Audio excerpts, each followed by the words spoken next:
Okay, good morning. My name is Adam Hopkins. I'm going to share with you today my presentation called Ahmed Get Your Guns, why so many Pakistanis own guns. And it was pretty interesting to do, really interesting to go through, so I hope you enjoy it. We're just going to start off here.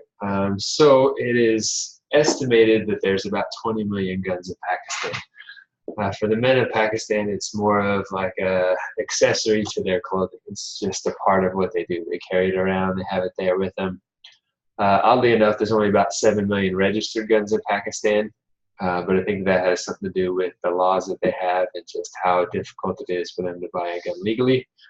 So we're going to talk about some of the ways they get those illegally. But again, it's about 20 million people that own guns in Pakistan. Most commonly, they will walk around carrying an AK-47.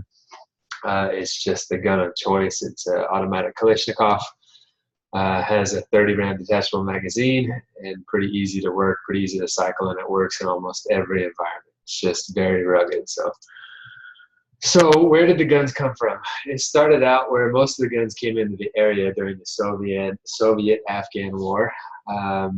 Much of the Soviet Union and the Afghans were fighting, and so guns were just flooded into the area on both sides. And when the war ended, most of them were just left. So most of their firearms come in through the Afghan border. Afghanistan still has just caches after caches of guns left over from the fighting. And so although they're a little bit old and have been around for a while, that's just where most of them come from. There are quite a few that were done in the Dara region. There is a manufacturer there that does them legally, and they manufacture about 20,000 firearms annually. And then there is some that are imported from China, Turkey, and Brazil, although it's just a small number compared to what they have. So where do the Afghans buy their guns? So most of them are done in weapons bazaars. For example, they have the Digar Bazaar in Karam. It would probably be the most common. You'll see in the picture in the bottom right-hand corner, they just put them out on tables. People could come by, examine them. Unfortunately, most of the bazaars are illegal. And again, because it's so difficult for the people of Pakistan to go in to be able to get a card to register for a firearm.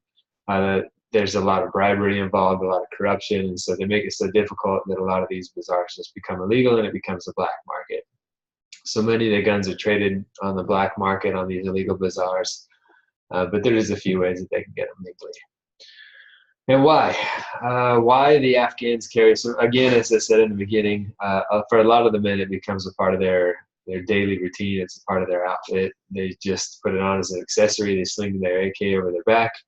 But there is some legitimate reasons as to why they carry so many firearms. The first would be repelling an invasion. The people of Pakistan have just been a war-torn people, for lack of a better term. They've just always had to deal with the Taliban coming in, Al-Qaeda.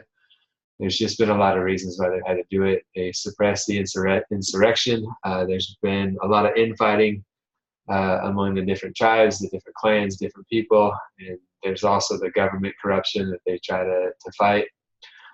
And it does facilitate a natural right of self-defense. Seems like there's always bombings, different things, different threats against their families. It just becomes a part of their life where they carry a gun for self-defense. It also is for participating in law enforcement. The people of Pakistan have a distrust in their government, and they understand that they need sometimes to take the law into their own hand. This also we see with honor killings, which unfortunately is a never-ending loop, but they do feel like if someone takes the life of a family member, they have the right to do so. And so they do participate in that.